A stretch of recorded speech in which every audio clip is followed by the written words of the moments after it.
Hey there, Scorpio. Welcome to your reading for the week of April 18th. We are going to jump right in here, Scorpio, and we are going to see what is going on for you at this time. This is going to be part one, and there will be a part two that is linked up down below. So that's going to be that. This is the Tarot of the Wild Unknown Animal Oracle, by the way. I'm actually using Mega Deck for those of you that remember Mega Deck from back in the day.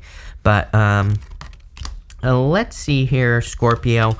Definitely would be a good week for teamwork for you. You have this mutually beneficial venture card, and pretty much every single person that I read for nowadays has something about teamwork in their readings. Again, we're entering into this co-creative time. We're moving away from competition, Five of Wands, and we're entering into a time of like co-creation. So this card here says mutually beneficial venture. There's an extraordinary connection at the forefront of your life at this moment. Utilize the relationship to benefit everyone concerned. Literally co-creation, exactly what I said. So any co-creative opportunities would be a good thing for you here with this card. This could just simply be a friendship. It could be a business relationship, a love relationship, any type of beneficial relationship. Obviously, we're talking about something beneficial here. Then I would go for it, is what I would say here. The interesting thing is you have the Queen of Pentacles, the Seven of Swords, and the Five of Wands. The Seven of Swords is actually the card of the lone wolf. It can represent doing things on your own or trying to do everything on your own. He's trying to steal these swords from this military in the background, or the army in the background, but he can only carry 5. He can't carry these other 2. So, one way to read the Seven of Swords, other than lying, cheating, stealing, is to read it as a card of being a lone wolf, when there are plenty of people who will help you or will assist you in doing whatever it is that you want to do. So it can represent like opening up to opportunities for assistance instead of looking at something as a conflict or a competition. With the Five of Wands, I do feel for some of you, again, you could just be, this is like an energy that you could be moving away from, and you could be moving more towards like a co-creative experience, because for some of you, I do feel like this is an experience that you've already had. Seven of Swords, Five of Wands. I feel like the Queen of Pentacles isn't part of it. We're going to talk about her in just a second. But I feel like you've been in an experience before, like relationship, love relationship for some of you. For others, it could be any type of relationship. It could even be a relationship with an experience, like a job or something that just sucks too much energy from you. If we go this way, we go to the Devil. So Five of Wands, Ace of Cups to the Devil. This could definitely represent being in a relationship with a person who's just too competitive. I feel like, there is fun competition. There is, playing games and things like that in relationships. That's fun. But then there's just being with a person who wants to win at all cost. That's not fun, right? And I kind of get that feeling here where it's like maybe you have dealt with or you've been dealing with a person, either love or otherwise, that just always wants to win, and there is no other way. And, I feel like that gets exhausting. So I feel like some of you are kind of looking for something more co-creative. You have the Queen of Pentacles. Queen of Pentacles is a card of resourcefulness, and I feel it really, it might sound silly, but I feel like she is just saying you have the resources necessary to find someone who is co-creative. It could be a Capricorn that is coming in for you if you're looking for love, or it could be someone who has a lot of Capricorn, like in their chart. Maybe it's like their sun, moon, or rising sign or something like that. So there could be like a Capricorn energy, and I do feel that coming in for you in this first row, and actually the last row as well. Next, you have this Horse spirit, and this card is about building momentum, and it's also about kind of like working on something that you actually want to work on. It's like there are there are some animals, right? This card is meant to represent like working animals. There are some animals that love working, like my dog. I have an Australian Shepherd. She does get worked because she loves working, and if she didn't, she would go nuts. So this card, it's an energy of kind of doing something that you want to be doing. And I know it sounds silly. Again, I feel like this is a silly reading, but I feel that you are kind of focusing on doing things that you actually want to do in your life. There's too many positive changes here in your reading. Even, I'll just show you the Death card. You have the Ace of Cups and the Knight of Swords. The Ace of Cups is like a card of your heart. The Ace of Cups is a self self-filling cup. It can reach down and fill itself up, and it causes itself to overflow. It doesn't need to do like any extra work to overflow. So it's overflowing because it's doing something that it loves to do. Sometimes I just feel that the Ace of Cups is just your heart. It is just you putting your heart into things that you love. And I feel that's a focus for you here. It's like you're moving away from this Five of Wands energy of doing things that you don't want to do, doing things that steal energy for you. Of course, I do feel this could be a love offer coming in for you as well. So if you're looking for love, definitely could be a love offer. You have the Hierophant here, so, it could be one of those things that leads to marriage as well. You do have the Death card, which is you showing up here, Scorpio, so I do feel you're showing up in a position of power and strength. I like when a person shows up as their own card in a reading. To me, it puts you in a position of power and strength. So I like that. I do feel like you could be undergoing some changes. I've never had so many readings that have talked about like new beginnings so much in a row, and it's normally not like this. And so I think that we're either going through some sort of like universal portal, or we're just going through major new beginning energy. And I definitely feel that for you here. I do feel like your perspective on things is going to be very important. It's kind of hard to see on this version of the card, but there's a child right here who is holding up a flower to the Death Rider over here. And it kind of represents the fact that children, they are very excited by new beginnings. They are very excited about doing new things, having new experiences. And so I would just, I feel like having the, it's like, I really feel we're in this time of like, this weird duality where whatever we believe to be true is true.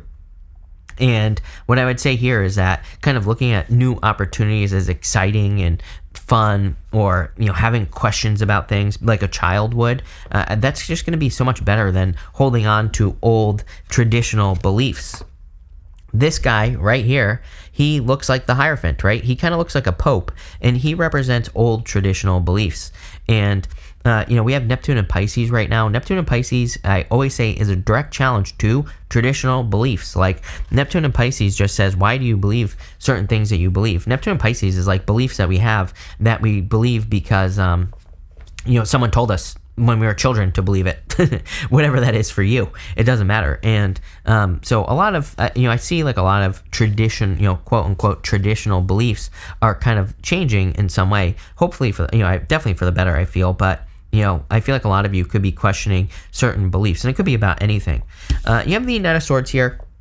He is going towards the Five of Wands, so I would definitely be careful of rushing to anger. I always say it's a Mars retrograde year this year, and even though the Mars retrograde isn't till like almost the end of the year, it's in October, I would still be very, very careful of like rushing to anger. I always say in Mars retrograde years, to me, the whole entire year is off limits as far as like causing arguments, starting arguments in the home, fighting with people, all those things. Really bad idea during Mars retrograde, because you will always lose, especially if you start it, right? And that's what I would say here with the Knight of Swords, is I would avoid conflict at all costs. It doesn't mean you don't stand up for yourself, but again, that's someone else starting it, right? If you have to stand up for yourself, I just wouldn't start anything with the Knight of Swords energy, and I would try to avoid it at all costs. At the end here, you have this ram. It says a stubborn, aggressive person. Again, I would avoid that person. You have this haystack. It says karma. You will reap what you have sown. Again, this is why we don't start arguments during Mars retrograde. But I do feel that you will get results based off of the good things that you do. So remember, this whole entire reading, I feel, has a major focus on focus, meaning that what you focus on is what you will get. You have the Devil, the King of Wands, and the Hierophant here. Again, you could be dealing with a very stingy, kind of strict type of energy here is what I'm feeling. I would be careful of that, especially with the Devil. Here's the thing about the Devil. If you're wondering like who this person is, if you don't know already, these people, they kind of have animal horns on their heads, and it represents like the animalistic side of that all of us have. So if you're wondering who this person is, if there's a person in your life who makes you feel like an animal, where you just want to rip their head off, then that is the person that you should be avoiding at this time, is what I would say here with the Devil. I kind of get two things here. I'm actually going to pull an extra row right away before part 2. Because I want to get more detail on this, but I kind of also feel like this could be a good person. So, again, to me, tarot isn't set in stone, and to me, the Devil isn't always a bad card just because it's called the Devil. It could just be a Capricorn that's coming into your life. You do have the King of Wands here. Again, I kind of feel like this is more the person that could be a challenge in your life. I got the word stingy, which is kind of weird. I don't really consider the King of Wands to be stingy necessarily, but even on the negative side of things, but it's a word that popped into my head, so that might make sense for some of you. But for others, I also feel like this is you needing to put the energy into something. Look at this. He's going towards the Ace of Cups. On the positive side of things, the King of Wands, he really nurtures something into existence. I always say he reminds me of like the true father in the tarot, even though it's not accurate tarot, because he really takes care of something. He raises something like a child. He really gives it his energy. So if there's something you love, I would be giving it your energy. You also have the Hierophant here. Again, traditional beliefs. I feel like everybody is pretty much breaking away from inside the box thinking, traditional beliefs, anything you believe because everybody believes it, any of that stuff. I feel people are like definitely breaking away from that type of belief with the Hierophant energy. Here, it's right here. I was looking right at it, Scorpio, but I just want to pull an extra row here, and I want to see, can we get more details about this devil energy? I've warned you about a Virgo in the past, so I would, again, for any of you that have dealt with a toxic Virgo in the past, I would avoid that energy. Obviously, if it's a new person, probably a different story.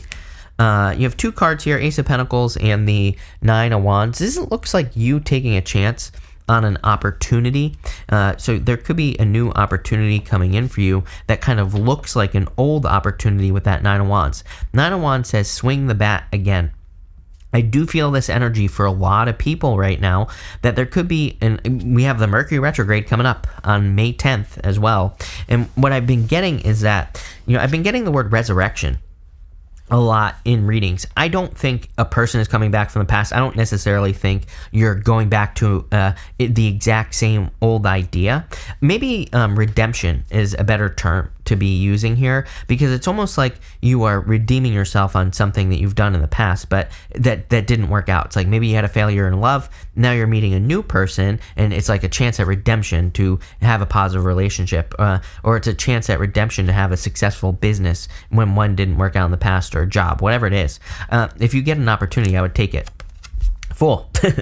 I was talking about how I keep getting these cards of new beginnings in the past. I'm wondering, sometimes I think like, we had COVID, and, sometimes I wonder if like when we go through these difficult moments like COVID, if the universe is kind of giving everyone a gift from the universe, quote unquote gift, where it's kind of like the universe is saying, okay, you've been through these difficulties and you've all passed through, so now you're getting a second chance to, have something that you've wanted or whatever. And that's kind of like what this looks like to me. Very interesting.